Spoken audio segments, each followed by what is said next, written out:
Ayan, si Osh. Crochet. Ah, tu filmes vraiment? Kaya lang, ito may alagang pusa to eh.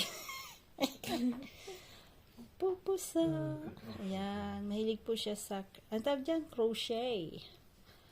Ayan. Yan po ang hinahihiligan ni Osh. Yun, mga gusto pong mag-order na po ah. Gracias, I want money, please. Money please for the stuff. For the school. Yeah. No joke. Ayan. Lalagay niya po diyan yung mga ano niya, yung mga natitirang ano. Yung mga natirang ko konting ganito diyan niya daw ilalagay. Ayan. Adik-adik lang yung ganyan. Nung kabataan ko, ano din eh, mahilig din ako sa mga ang tawag nito, yung mga DIY na po. Hanggang ngayon, mahilig din ako sa DIY. Siguro nagmana to sa akin eh. Nagmana sa nanay niya. T'as trouvé, Samy? Ouais. Alors?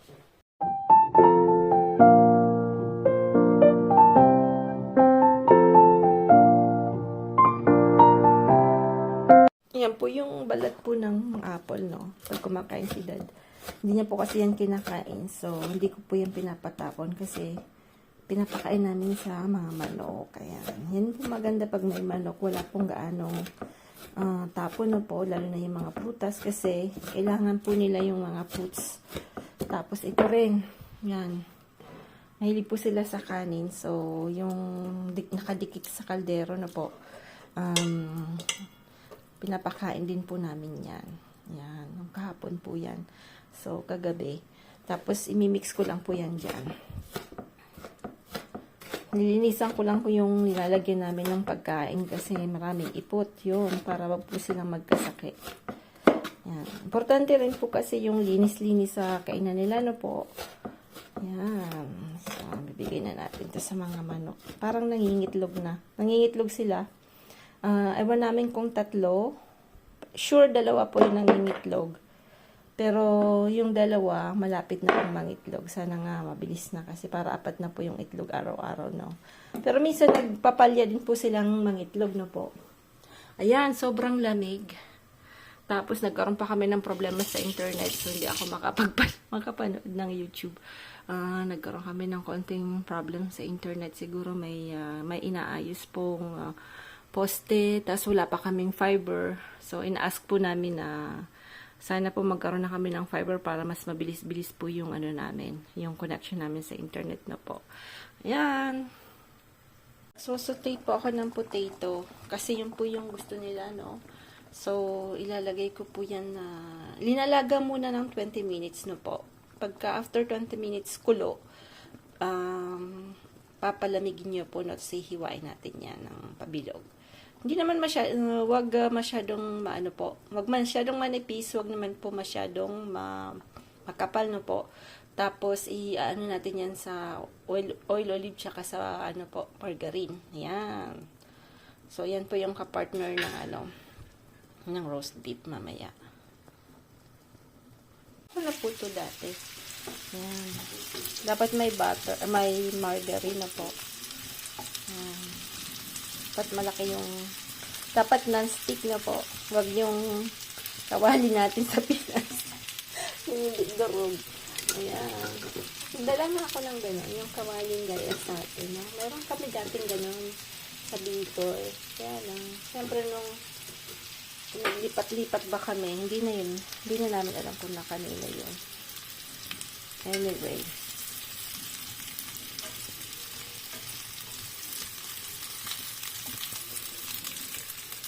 Ayan. Nadudurog nga ng konti. Ayan. Marami kasi. Malalakas kasi kumain eh. Ayan. Ayan.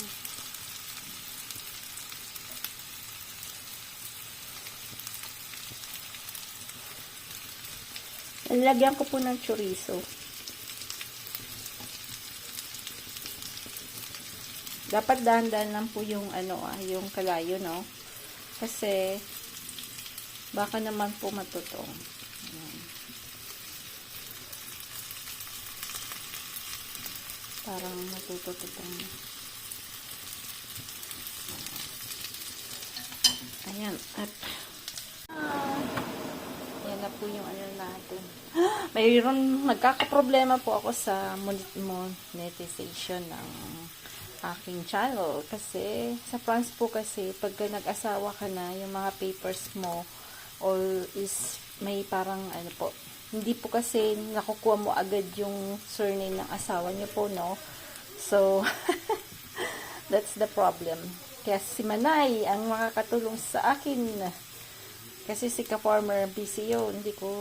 Ayoko na pong si ka-farmer dahil masyadong busy po yun ngayon. Naku po. Busy siya. Saan dyan? Ah, j'ai pas mis! J'ai tout dit. Ayan. Wala na naman. Tanggal na naman.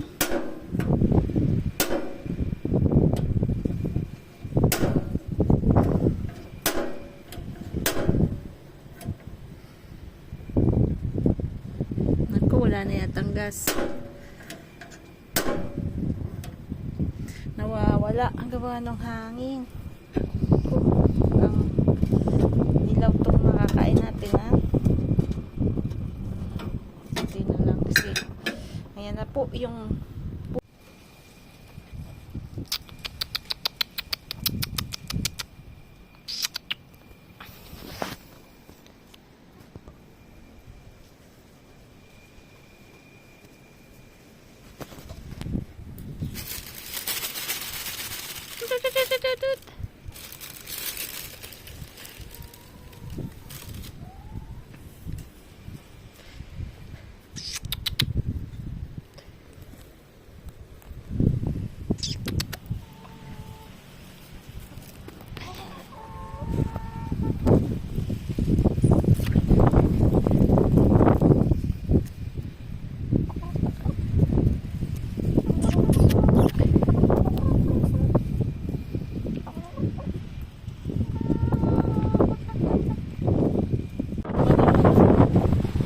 wala. Saan kaya yung mga manok? Nandito. Nakatakas na naman.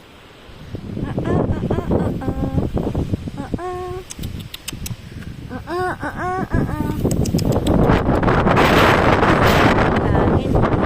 Sobrang lakas na hangin. Dali. Lulot na.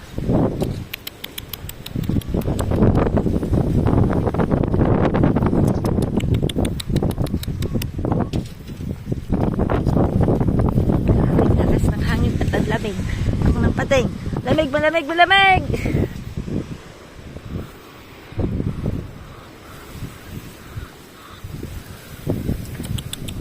Olivia!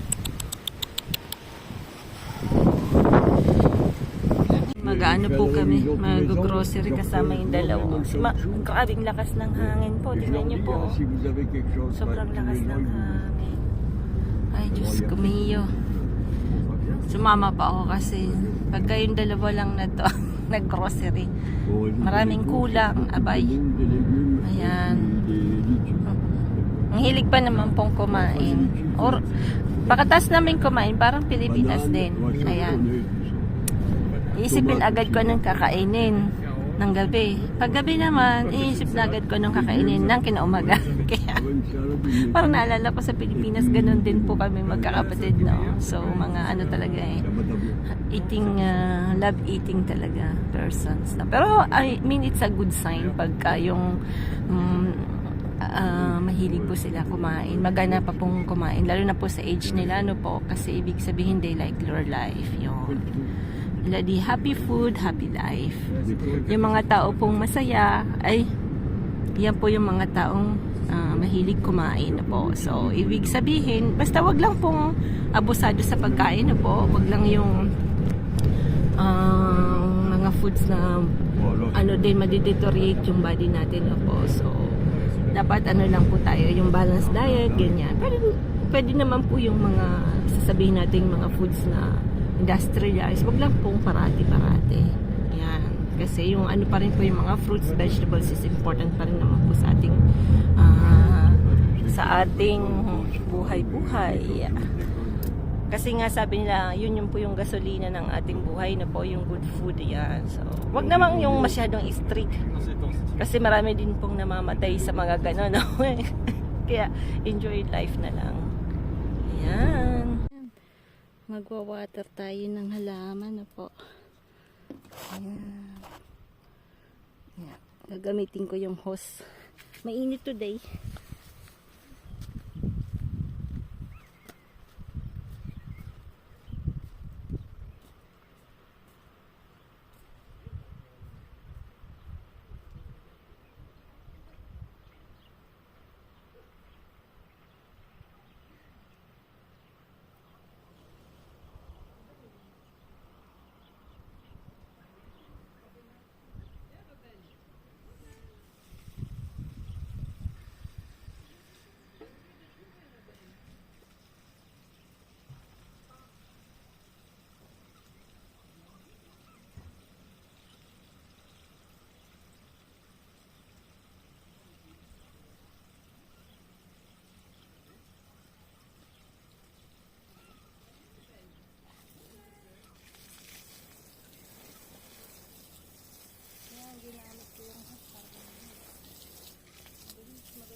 Ayan, dinilig ko lang po yung mga laman kasi grabe, dry na dry po. Ayan, magandang araw today, mainit na mainit po.